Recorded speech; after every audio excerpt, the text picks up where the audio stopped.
What's going on, YouTube? Welcome to episode 1 of the U.S.S. Enterprise D tutorial. I'm Zero Elite, and I just want to thank you very much for tuning in today's episode. If you haven't, please don't forget to hit that like and subscribe button and helping me in supporting the channel. I can't thank you enough for that. And I know a lot of you have been waiting a long time for this build. I've been having people ask me for a couple of years now, when are you going to build the Enterprise D? And today is finally that day. I've been working on this ship for about 3 months now, off and on.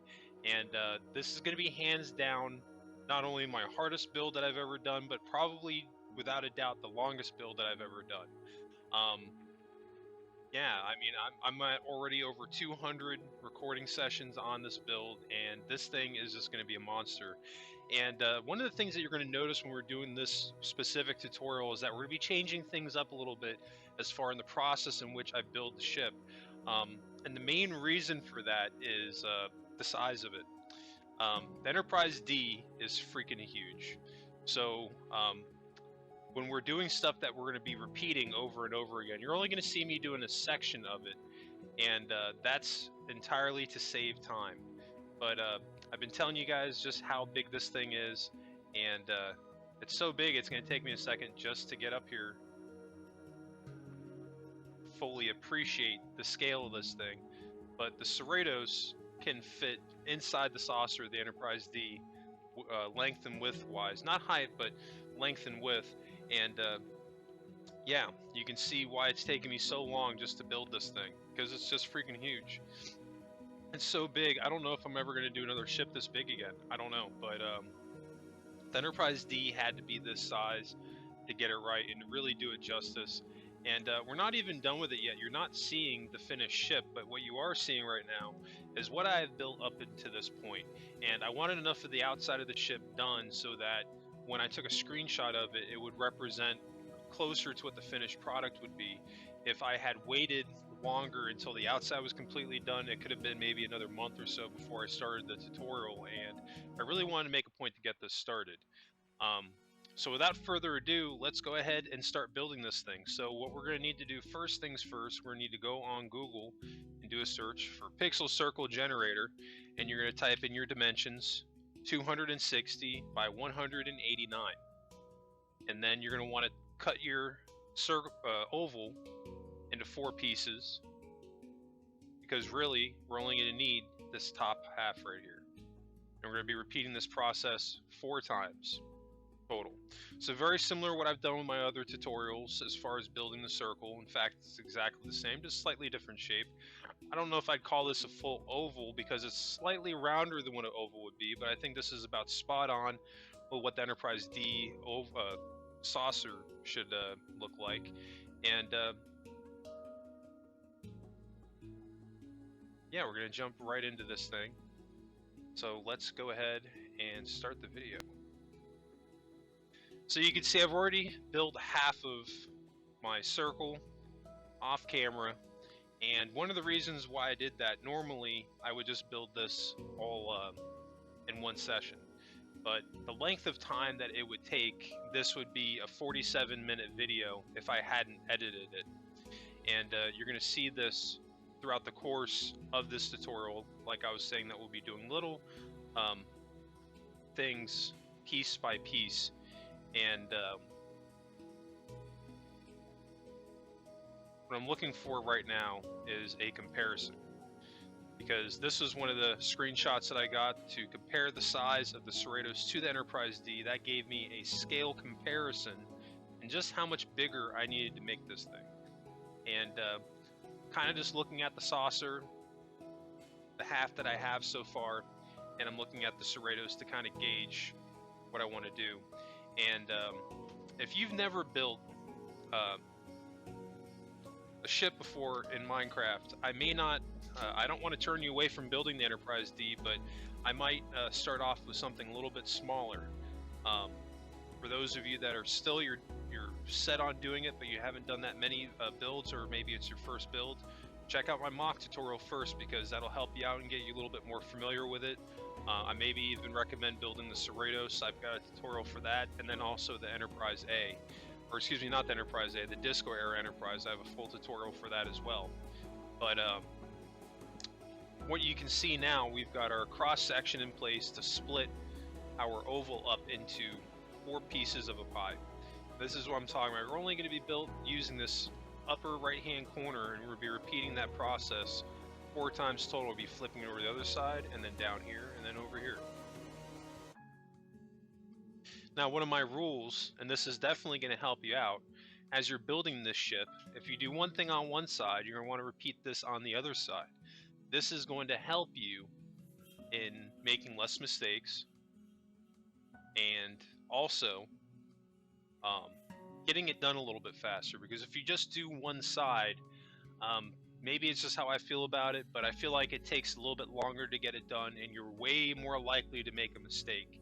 So we want to make sure that we're following that process from beginning of the end to the end of this build. So if you do one thing on one side and it's exactly the same on the other side of your ship, you're going to do it on the other side. And if you're not exactly sure what I mean, if you're looking at the very front of the Enterprise D, chop it in half, going from the tip of the saucer all the way down to the back end of the ship. And you're essentially building, you're only technically building half the ship, because we're going to be repeating that process again on the other side, but reversed. So that's what we're doing right now. This is a great example of it. I'm going to build this whole end half live, and then we're going to add some layering to the saucer.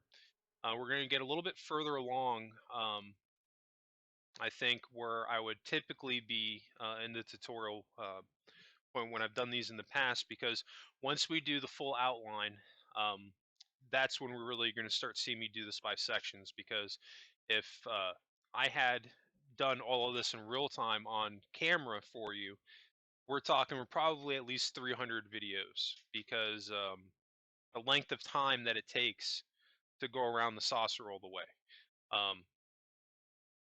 So this thing, I mean, it's definitely a monster. It took me a very long time to build.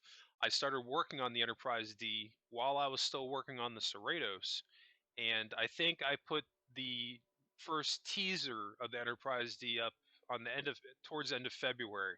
I had already been working on it for 2 weeks prior to that, so you got to think that from mid-February off and on, I've worked on this thing up until today, and I'm still not even done on it. I'm just now getting to a point where I'm starting to work really on the interior, and I'm going back and forth between the inside and the outside of the ship, getting some stuff done, because there's a lot of detail that I haven't even done yet on the outside of the ship. Because the Enterprise D, I think hands down out of any other ship that I've done so far, it's going to have the most detail. And there's just a lot of characteristics that the ship has that's kind of hard to ignore. I think that every single ship that I've done in the past, they'll have their own challenges. However, the Enterprise D is going to be something completely different. And I think you're also going to get a true sense of building what it's really going to be like to build a ship from scratch with no prior experience really doing it whatsoever. Because even though I've done the mock tutorial of the Enterprise D, it just kind of got me familiar in doing this ship, but it really did not prepare me for building something on this scale. And you'll see that what I mean by that when we get a little bit deeper into the tutorial series as we go. But there's going to be certain areas that we're going to have to rework, because it just doesn't come out right the first time that I do it.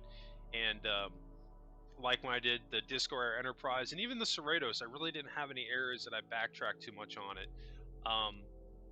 That was a lot of because of the ships that I had done in the past are a very similar shape. And at that point, I had done 4 Constitution classes back to back. So by the time you got the Disco Era Enterprise, we really didn't have to backtrack at all, because I had so much experience building that ship. But now with the Enterprise D, now we're getting into a whole other ball game. Not only this thing at least twice the size of the Enterprise, Disco Era Enterprise, or my Enterprise A, it's got different shapes to it too, very different shapes, and it can be very easy to make a mistake on that. I think when I was going through this tutorial, the 2 areas I had a hardest time with was the deflector dish area and then the neck of the ship. And it's funny because every time I do a tutorial, or every time I get ready to do a build, I'll always do research. And I highly recommend everybody do this as well. And there's a ton of stuff that I've pulled up on this ship. There's a lot of reasons why I made the choices that I made as far as the look of it. I had a couple of people point out some things to me that kind of looked different on my ship as compared to what they remembered the Enterprise D looking like. And one of the things that I actually did not know about the Enterprise D, and you're probably not going to know about this either, but there's actually been 5 different versions of the Enterprise D from season 1 of Star Trek: The Next Generation all the way to the end, to its last appearance to Star Trek Generations. There's been 5 different versions of it. Some of those changes were very subtle. So what I just decided to do at that point was I just found a base reference that I wanted to go off of, and I just went off of that. And it's kind of hard to go too far off of that. And if as we go, if you see some of these changes that I'm making, well, not even necessarily changes, because I'm staying very, very true to the Enterprise D. I haven't taken any liberties with this ship. But there could be 1 or 2 things, like, for example, on the top of the nacelles, the engines, on the Star Trek Online version of the Galaxy class, there's a bump on top of it. It has an additional curve at the very top of the engine, and that's something that was never there on the show Next Generation. It was not there in the movies, or in the movie Star Trek Generations. So it's just gonna be one of those things, dealer's choice at this point. Do what makes you happy, and at the end of the day, this is just meant to give you an idea, some things that you can do and incorporate into your builds, and hopefully you learn a little bit of something too. But one thing that I did notice, because I always will look on Minecraft to see, and just other block builder games, see what other people have done and see what it kind of looked like and what they did.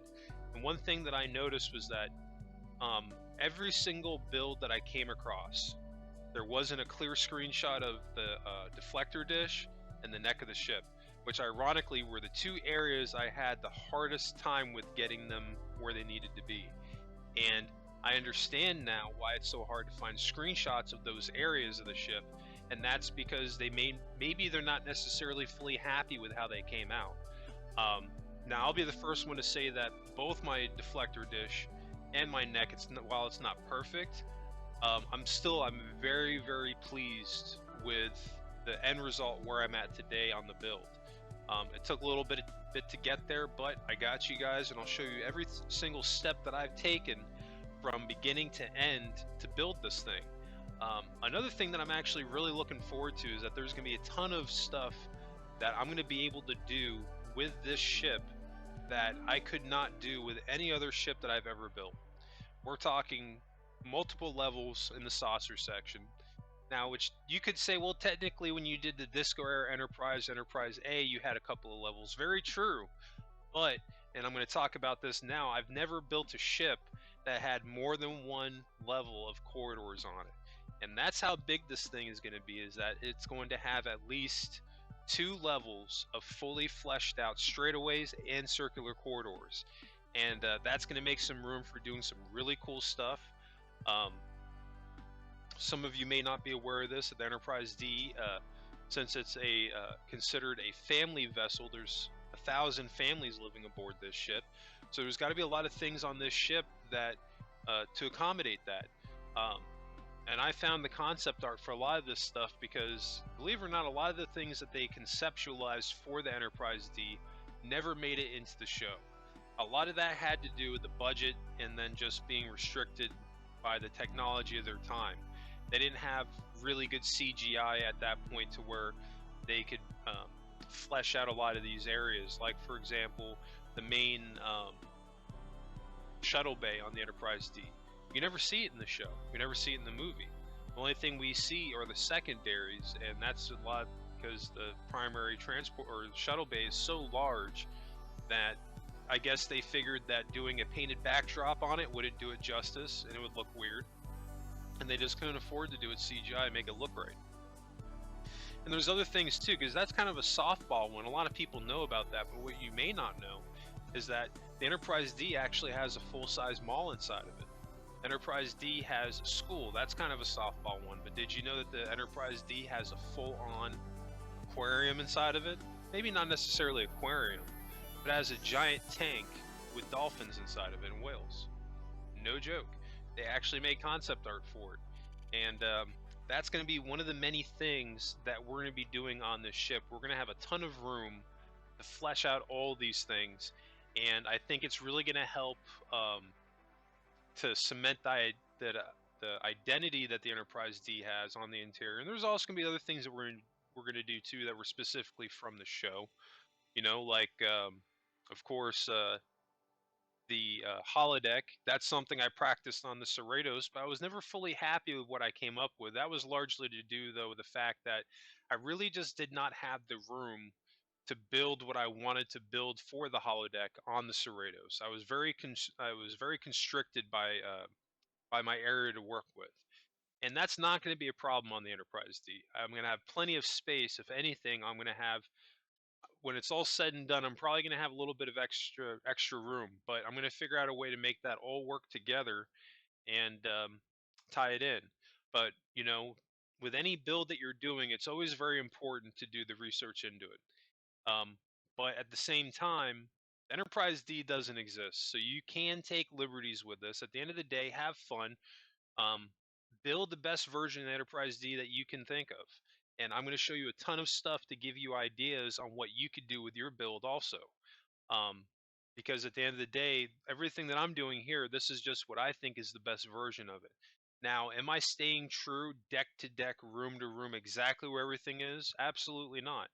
That's probably the one and only area that I'm taking liberties with. But at the same time, even though I have a ton of room, you're always going to be constrained by the space inside the ship that's available to you, and you have to figure out a way to make that work within the ship that you've built out. Um, so just take that in mind when you're building your ship, and then also watching this tutorial. You know, there's going to be some maybe one or two things here and there that maybe you're not understanding why I did it, but there's definitely a reason for it, and I think all things considered, considering that this is the biggest build that I've done to date, I'm I was shocked with how well it's come out so far. I think that I was really concerned with the size of it, that it wouldn't, for one, it wouldn't be in proportion correctly as it should be. And one of the things too that I was worried with was making it so large that you couldn't see the ship fully in render. Um, Now, from the side, that's not a problem, but and that's honestly one of the reasons why I made it the size that it is, because I scaled it off of the Cerritos, like the pictures I showed you guys in the beginning of the video, off the size comparison chart, and that was my main go-to for making it the size that I did. But I really didn't want to go too bigger than that, because um, the videos and pictures that I have seen from other people that have built the Enterprise D, they made it so massively large that you can't zoom back and see the whole ship. You can only see one part of it. And it's like, what's the point of making your ship so large that you can't even see the whole thing to appreciate it? And if it's that big, how do you know that everything's in proportion? So now you understand why I made the decision that I did on making it the size that I made it, because it was very important that as I zoom out and look at it from different angles, that I can see every area of the ship. Now there is one exception. Looking at the ship from the very front view, looking back. So if you're in the front of the ship in the saucer looking towards the deflector dish, you can't see the nacelles holding the pylons, because the ship is so long that from the between the lower hull and the saucer, you can't see the very back end of it. But as you pan out to the sides and it immediately renders in, you can see all of it. So at that point, it wasn't that much of a big deal to me, because I can go to the sides, I can go to the back view and see the whole back view of it, I can see all the side views of it. And as you guys saw in the beginning of the video, when I had the Enterprise, progress I had done so far up, you can see that even from the top, you can see every angle of the ship. And this is incredibly important when you're building your ships, because if you can't see left to right and front to back, there's just no way of knowing that your ship looks right. The only thing that you could see is that little chunk. So I mean, that area might look right, but if you could change the render on it and see all of it, maybe you made a mistake. because you couldn't see it before. So those are just kind of my thoughts on why I made the ship the size that I made it. It is a little bit smaller than what it should be, but I think the scale that I'm going to make this is totally going to work in favor of how I've made ships on Minecraft in the past, and then also working with the render constraints. And we'll still have plenty of room to do everything that we want to do, as well as having multiple decks on the saucer section. Because I think when everything's said and done, I'm probably going to end up with between 4 and 5 decks, maybe 6, counting the bridge. And that's going to be more than any other ship that I've done on Minecraft. And I'm really excited to see how that's going to pan out for everybody as they're building this thing. And another thing that's important too, you don't have to do exactly what I'm doing block for block, but I am going to be building this slow enough that you can follow along with me. And anyway, I do want to get a little bit back in what we got going on here. I'm looking at the angle that I did on the lip of the Cerritos because I'm thinking at this point that I kind of want to copy that. But there's a couple of things I'm not taking into consideration at this point, is that really only the top side lip of the Cerritos I can even use as a reference, because when we're on the lip of the Enterprise D, the bottom half underneath that black line we were just at is actually flat and it doesn't curve underneath.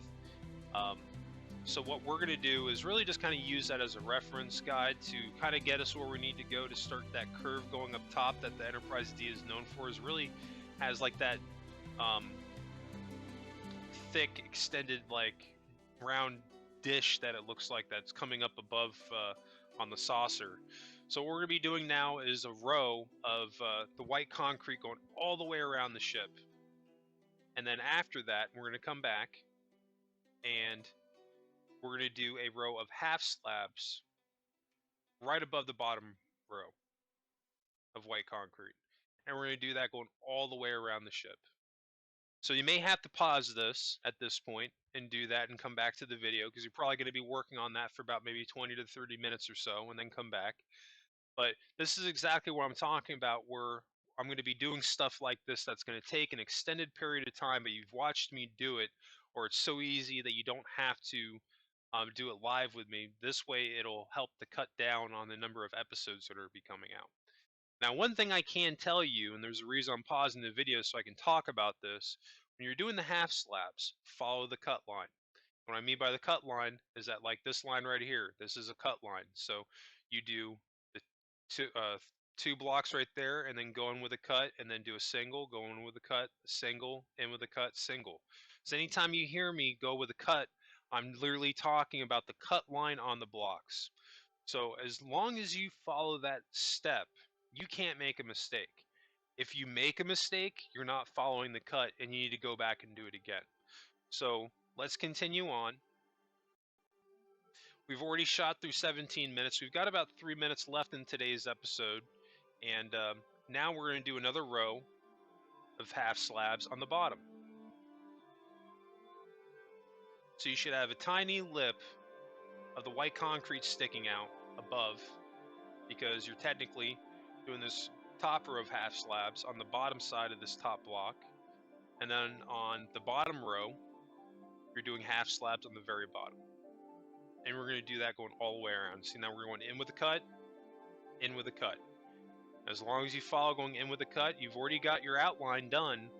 Easy part is done at this point, at least for the moment, until we have to go back to the pixel circle generator. And we're going to follow that going all the way around the ship. And I had actually wish I thought about doing something like this sooner, because it maybe would have saved me a little bit of time when I was doing this tutorial or other tutorials. But it is what it is. You live and you learn when you're doing these. So now we're going to go a step further on the underside of the white concrete. We're going to do a cut. And I'm actually using the white quartz, and I'm going to be using that for both the half slabs. The only time you're going to be seeing me use the white concrete is on this outline right now. From here on out, we're going to be using the full block of white quartz. And the reason I decided to do that is because after building specifically the Disco era Enterprise, I wanted my half slabs to blend in with the rest of the ship, and I didn't want any areas sticking out that didn't look right. And even though the Enterprise D is kind of gray, which is the initial reason why I used this white concrete, because it kind of has that gray look, ultimately I just made the decision, well, you could just say that the ship's brand new, so it's whiter, or whatever reason that you want to justify. But for me, the actual reason was I wanted my half slabs to blend in with everything, so this way I can take advantage of those half slabs and use them a lot more, because we're really going to be utilizing them as we're doing like this dome curve that the Enterprise D is known for.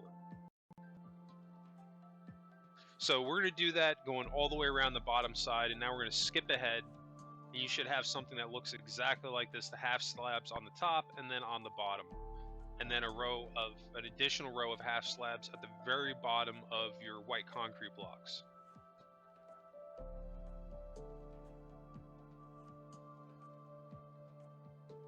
If I had done this live, all of it, we wouldn't even got even close to this by episode 1. This would have been more like episode 3 or episode 4. And I'm not kidding the length of time that it's taken me to do this. We're talking at least 200 recording sessions, no joke. So now we're going to do a white row of concrete on the top and bottom lip. And I'm going to do this going all the way around the ship. And again, you're just going with the cut line. You go with a cut, you can't make a mistake.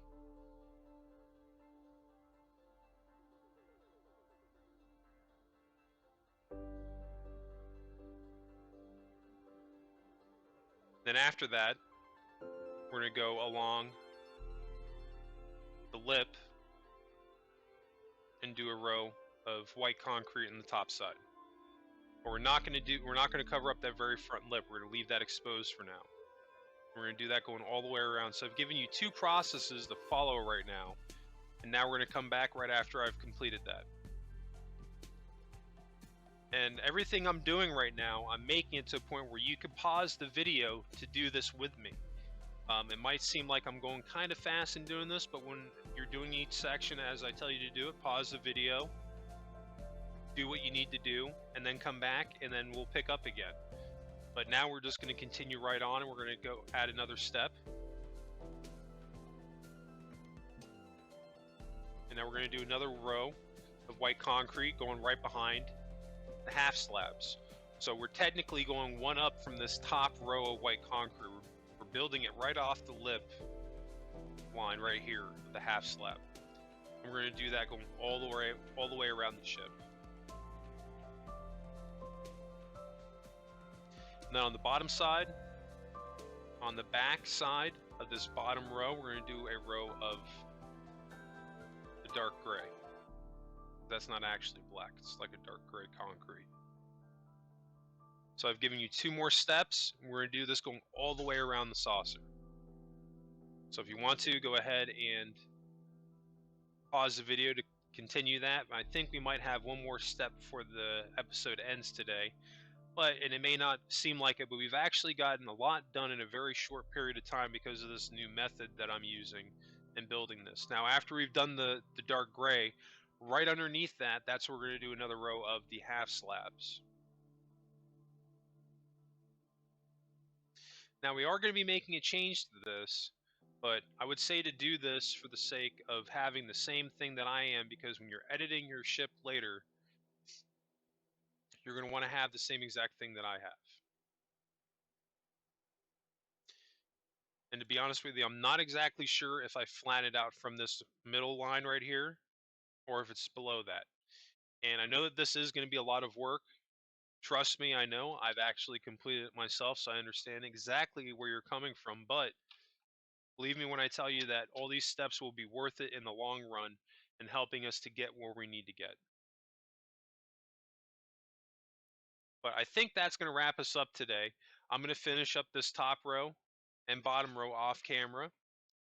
And then tomorrow's episode, we'll pick up right where we left off and really get into this. But as you can see, we've already built out a little bit of our lip, but we've got a long way to go on this one. This is going to be a long tutorial, and I hope all of you stick with me because this is going to be a lot of fun. And yeah, that's going to wrap us up today. I just want to thank everybody again for tuning in today's episode. And if you did enjoy this video, please help me out. Hit that like and subscribe button, helping me in supporting the channel. I can't thank you enough for that. New subscribers, don't forget to hit notifications on so you get notified when those new videos drop. Speaking of new videos, you can always catch my Starship Evo builds dropping on Mondays, my Minecraft videos dropping Tuesdays through Fridays. Anyway, that's going to wrap it up for me. I just want to thank you all again for tuning in today's episode. I hope everybody has a happy and safe week, and I'll catch you on the next episode.